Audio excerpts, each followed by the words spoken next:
Ecotone is यानी कि संक्रमिता। तो इकोटोन को उसका मतलब समझते हैं। इको और टोन। इको का मतलब होता है सराउंडिंग या एनवायरनमेंट और टोन का मतलब होता है ट्रांजिशन, यानी कि ऐसा स्थिति जहाँ पर किसी वातावरण का या किसी समुदाय का बदलाव हो रहा हो। तो यहाँ पे इसके 4 ऑप्शंस हैं। इन चारों में से हम देखेंगे कि किस ऑप्शन में बदलाव की बात करी गई है। ऑप्शन 1 अ पॉल्यूटेड एरिया, एक दूषित क्षेत्र। Option 2 the bottom of lake, किसी भी तालाब का निचले स्तर।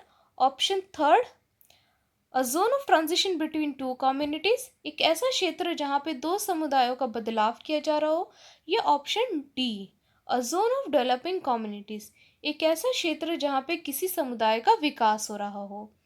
तो ऑप्शन ए की अगर तरफ हम दृष्टि डालें, अ पॉल्यूटेड एरिया, तो हम उसे कंटामिनेटेड जोन कहते हैं और यहाँ पे किसी भी का भी बदलाव नहीं किया जा रहा है, तो ये ऑप्शन नहीं होगा। Option 2 the bottom of lake, किसी भी तालाब के निचले स्तर को हम बेंथोस कहते हैं। और दूसरी बात, यहाँ पे किसी के बदलाव की बात भी नहीं करी जा रही है।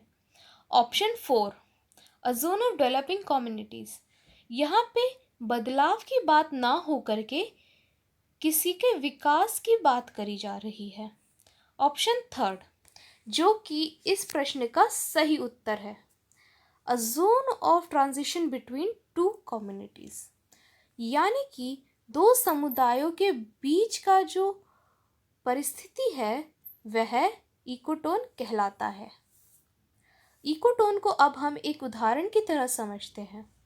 मान लीजिए ये एक इकोटोन है, मार्शीलैंड। इकोटोन के इस तरफ एक जलाशय है और इकोटोन की दूसरी तरफ एक लैंड है।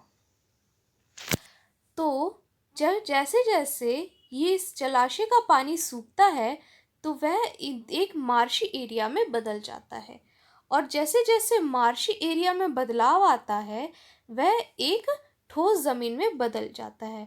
तो यहाँ हम देखते हैं कि किस तरह से जो दो समुदाय हैं, जलाशय और ज़मीन, उन दोनों का कैसे आपस में इंटरेक्शन हो रहा है और उनके जो बीच की जो कड़ी है जिसे हम इकोटोन कहते हैं वह एक मार्शीलैंड है। आगे हम इकोलॉजिकल सक्सेशन में पढ़ेंगे कि किस तरह से जलाशय पहले मार्शी एरिया में बदलता है और फिर उसके बाद एक ठोस ज़मीन में तब्दील हो जाता है। तो इस पूरी प्रक्रिया को होने के लिए वर्षों तक का समय लगता है और ये बहुत ही धीमा होता है।